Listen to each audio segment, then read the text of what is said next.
Bonjour et bienvenue dans Chine France, le journal, votre journal d'information quotidienne en français sur la Chine et sur les relations entre la Chine et les autres pays du monde. À la une de l'actualité, l'ambassadeur de Chine en France a célébré la fête de la Lune avec le groupe Barrière. La Chine appelle l'Union européenne à cesser d'envoyer des messages erronés sur des questions concernant sa souveraineté. Dans l'actualité toujours, le chef d'état-major américain de l'administration Trump craignait que l'ancien président américain n'attaque la Chine. En Chine, les montants des prêts étudiants en forte hausse. Plus de 500 000 emplois vont être créés pour les personnes handicapées. Le compte à rebours est lancé le 21 septembre. Ce sera pour les Chinois la fête de la Lune, la deuxième fête la plus importante après le Nouvel An chinois. Mardi 14 septembre, Lu Shaye, l'ambassadeur de Chine en France, s'est rendu au restaurant Le Fouquet's Paris à l'invitation du groupe Barrière pour célébrer cette fête avec des personnalités françaises et chinoises. Reportage. Dans une semaine, ce sera pour les Chinois la fête de la Lune, la seconde fête la plus importante après le Nouvel An chinois. Pour la célébrer, le groupe Barrière a organisé un dîner le 14 septembre à 19h au restaurant Le Fouquet's Paris. De nombreuses personnalités de prestige y ont pris part. Parmi elles, côté français, Alexandre Deseine-Barrière, directeur général stratégie et développement du groupe Barrière, Julien Huel, directeur général adjoint de stratégie et développement du groupe Barrière, Xiaoping de Fremont, directrice développement Chine du groupe Barrière, Catherine Dumas, sénatrice et conseillère de Paris, Benoît Mignoux, fondateur et président d'Atelier Victor. Et côté chinois, Lu Shaye, ambassadeur de Chine en France, Shen Xiang, ministre en charge des affaires économiques et commerciales de l'ambassade de Chine en France, He Degan, ministre conseiller de l'ambassade de Chine en France, Li Fangchuan, représentant pour l'Europe d'Air China, Xiaoqing Pelmel, secrétaire général du comité franco-chinois de CCI Paris-Île-de-France, Jin Linze, président de l'Association des Chinois en France, Chen Dongxiao, président du restaurant Grand Repenis. Xiaoping de Fremont, directrice développement Chine du groupe Barrière, a prononcé le discours de bienvenue. Nous sommes ravis de pouvoir vous retrouver à nouveau pour célébrer ensemble la fête de la Lune et symbolise le rassemblement de la famille et des amis. Pour nous, groupe Barrière, notre préoccupation de tous les jours, vous apporter le bien-être individuel et aussi en famille, entre amis. Nous sommes pionniers dans le concept Resort. C'est pourquoi cette fête est importante pour nous. Lu Shaye, ambassadeur de Chine en France, a exprimé son plaisir d'être invité à cette belle soirée entre amis. Dans son discours, il a déclaré vouloir saisir cette occasion pour partager avec tous quelques réflexions sur la voie de développement de la Chine dans l'avenir, en mettant l'accent sur deux sujets d'actualité concernant son pays. Le premier est la promotion de la prospérité commune. Pour atteindre cet objectif, nous avons conçu un triptyque. D'abord, permettre à une partie de la population et à certaines régions de s'enrichir avant les autres. Ensuite, encourager ceux qui sont enrichis les premiers à aider les autres à s'enrichir. Et enfin, parvenir à la prospérité commune. Le second sujet concerne le renforcement de la régulation pour lutter contre le monopole et la concurrence déloyale. Et nous avons intensifié la régulation du marché contre le monopole et la concurrence déloyale à l'égard des entreprises de technologie d'Internet et du secteur de l'éducation périscolaire. Pour Alexandre Deseine-Barrière, directeur général stratégie et développement du groupe Barrière, célébrer la fête de la Lune, c'est aussi célébrer le retour à la vie. Il a ensuite dévoilé quelques projets de développement en Chine. Nous voilà à nouveau prêts à conquérir de nouveaux marchés, à nous développer dans de nouveaux pays. et la Chine, à ce titre, est une de nos priorités. Avant la pandémie, nous avions un magnifique projet de brasserie Phuket sur le Bund à Shanghai. J'espère que très prochainement, nous pourrons reprendre ce projet. Nous nous réjouissons, nous attendons également de retrouver une clientèle chinoise dans l'ensemble de nos établissements en France. Enfin, Jean-Marie Le Gall, directeur général de l'hôtel Barrière Le Phuket Paris, s'est dit honoré de recevoir les invités dans ce lieu mythique que représente le Phuket. Le dîner s'est déroulé dans une ambiance très conviviale, un moment de retrouvailles d'autant plus précieux que beaucoup de convives ne s'étaient pas revus depuis de longs mois. Soirée de célébration de la fête de la Lune, soirée de retrouvailles post-Covid. Le sourire, la détente, mais surtout l'espoir. L'espoir de voir la vie reprendre ses droits et l'espoir que les activités se poursuivent.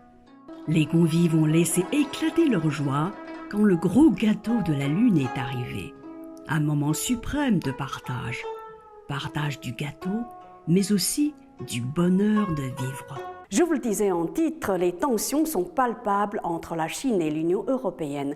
Preuve en est que le 15 septembre, la Chine a appelé l'Union européenne à cesser d'envoyer des messages erronés sur des questions concernant la souveraineté de la Chine. Explication.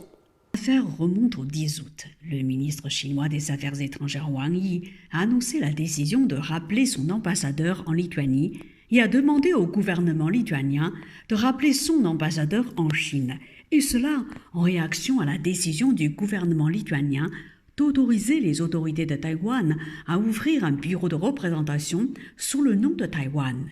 Selon les médias, le Premier ministre slovénien Janez Janša, dont le pays assure la présidence tournante du Conseil de l'Union européenne, a envoyé le 13 septembre une lettre aux dirigeants d'autres États membres du bloc affirmant que les actions de la Chine, notamment l'expulsion de l'ambassadeur de Lituanie en Chine, auront un impact sur l'ensemble des relations sino-européennes, et appelant les États membres à faire preuve de solidarité avec la Lituanie pour ne laisser la Chine menacer aucun d'entre eux. Le Premier ministre slovénien Janez Janša a également annoncé que des mesures concrètes seront discutées lors du dîner informel des dirigeants le 5 octobre.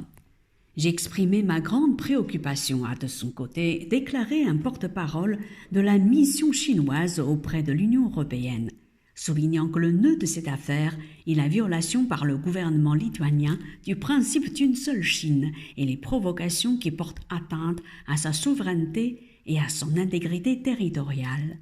La réponse de la Chine aux mauvaises actions de la Lituanie est justifiée et légitime, a déclaré ce porte-parole, et de poursuivre. Le principe d'une seule Chine est une norme universellement reconnue dans les relations internationales. C'est la base politique sur laquelle se fonde la Chine pour développer des relations avec des pays et des organisations, y compris l'Union européenne et ses États membres. C'est une révélation pour le moins gênante pour Donald Trump. Dans leur ouvrage intitulé « Péril », Bob Woodward et Robert Costa révèlent que 2 fois dans les derniers mois de l'administration Trump, le plus haut gradé du Pentagone avait appelé son homologue chinois pour lui assurer que les États-Unis n'attaqueraient pas la Chine. Regardez. Le premier coup de fil remonte au 30 octobre dernier. Les services de renseignement américains estimaient alors que la Chine considérait une attaque nucléaire américaine comme imminente. Pour calmer le jeu, le général Mark Milley, chef d'état-major de l'armée américaine, a décidé d'appeler le général Li Zuocheng, son homologue chinois. « Général Li, je veux vous assurer que l'État américain est stable et que tout va bien se passer, lui a-t-il dit. Nous n'allons pas attaquer ni mener d'opérations militaires contre vous. » Le plus haut gradé américain a également convoqué des officiers supérieurs pour revoir les procédures de lancement d'armes nucléaires. Le président seul peut donner l'ordre d'une frappe nucléaire, leur a-t-il expliqué en substance. Mais lui, le chef d'état-major, devait également être impliqué. À sa demande, tous les officiers présents ont dû confirmer qu'ils avaient bien compris. Le deuxième appel du chef d'état-major au général Li est intervenu au lendemain d'une conversation téléphonique avec la présidente de la Chambre des représentants, la démocrate Nancy Pelosi, qui voulait s'assurer que Donald Trump ne puisse pas utiliser les codes nucléaires. Au cours de la discussion, le général Milley affirme partager son avis sur l'instabilité mentale du président. Le chef d'état-major n'était pas le seul à s'inquiéter parmi les hauts responsables de l'administration. C'est ce que révèlent les auteurs du livre Péril. La directrice de la CIA, Gina Haspel, craignait elle aussi que Donald Trump ne lance une attaque nucléaire contre la Chine ou l'Iran. L'état-major américain s'est abstenu de tout commentaire sur ces révélations. Donald Trump a lui qualifié de trahison les actions attribuées au général Milley. Il a nié avoir eu l'intention d'attaquer la Chine. Bonne nouvelle pour les étudiants chinois. Ceux qui ont des difficultés financières pourront désormais demander davantage de prêts sans intérêt suite à la décision du gouvernement d'augmenter les plafonds des prêts pour les étudiants de premier et de troisième cycle. Les étudiants chinois de premier cycle pourront désormais demander 12 000 yuan, c'est-à-dire 1 580 € de prêt par personne chaque année. Quant aux étudiants de troisième cycle, ils pourront demander jusqu'à 16 000 yuan chaque année, c'est-à-dire 2 100 € contre 12 000 yuan auparavant. Cette nouvelle mesure du gouvernement est entrée en vigueur au début du second semestre. Les prêts devront être principalement utilisés pour couvrir les frais de scolarité et de logement, tout argent supplémentaire pouvant être utilisé pour les dépenses quotidiennes. Par ailleurs, les étudiants n'auront pas besoin de rembourser pendant leurs années d'études. Une fois diplômés, ils disposeront d'une période de 5 ans au cours de laquelle ils ne paieront que les intérêts. La durée maximale d'un prêt est de 22 ans. Oh Wen-han, ministre adjoint des Finances, a déclaré « Aucun étudiant ne devrait abandonner l'école en raison de difficultés financières. Permettre à tous les étudiants de changer leur destin et de réaliser leurs rêves grâce à l'éducation a des conséquences sur des millions de foyers, le développement national et l'avenir de la nation chinoise. » Toujours selon lui, les prêts étudiants font partie du programme d'aide financière de la Chine. Les autres aides comprennent les bourses, les subventions et les dépenses de frais de scolarité. Au total, les différentes formes d'aide financière aux étudiants se sont élevées à 124 milliards de yuan, soit 16 milliards d'euros l'année dernière, et 36,7 millions d'étudiants en ont bénéficié. Quand l'emploi va, tout va. Le nouveau plan de promotion des droits de l'homme de la Chine prévoit plus de 500 000 emplois urbains pour les personnes handicapées d'ici à 2025. Reportage. C'est l'un des objectifs liés au bien-être des personnes handicapées énoncé dans le plan d'action pour les droits de l'homme, publié le 9 septembre par le Bureau de l'information du Conseil des affaires d'État. Ce plan, le 4e du genre depuis 2009, s'engage également à offrir une formation professionnelle à 2 millions de personnes handicapées dans les régions rurales et urbaines et à déployer un système de conseil en emploi. Les chiffres officiels montrent que la Chine comptait 8,6 millions de travailleurs handicapés en 2020. C'est 0,76% de plus qu'en 2019. Les autres objectifs fixés par ce plan concernent le bien-être et la santé sociale, l'éducation et la thérapie de réadaptation. Ce plan mentionne par exemple la construction de l'Université des sciences de la santé et de la réadaptation, ainsi que la construction de 100 établissements de santé mentale d'ici à 2025. Il s'agit sans doute de l'unique université du monde axée sur la réadaptation des personnes handicapées. La Chine compte environ 85 millions de personnes handicapées, dont 35,6 millions recensées par les autorités à la fin de 2019. La prise en charge des personnes handicapées en matière de thérapie, de réadaptation et de formation représentait 80% du total recensé par le gouvernement en 2020, contre 65,6% il y a 5 ans. C'est la fin de ce journal. Merci à vous de l'avoir suivi. Pour vous y abonner, rien de plus simple. Il vous suffit de cliquer sur « S'abonner » en bas à droite, puis pensez à cliquer sur la clochette pour ne rien rater des nouvelles émissions.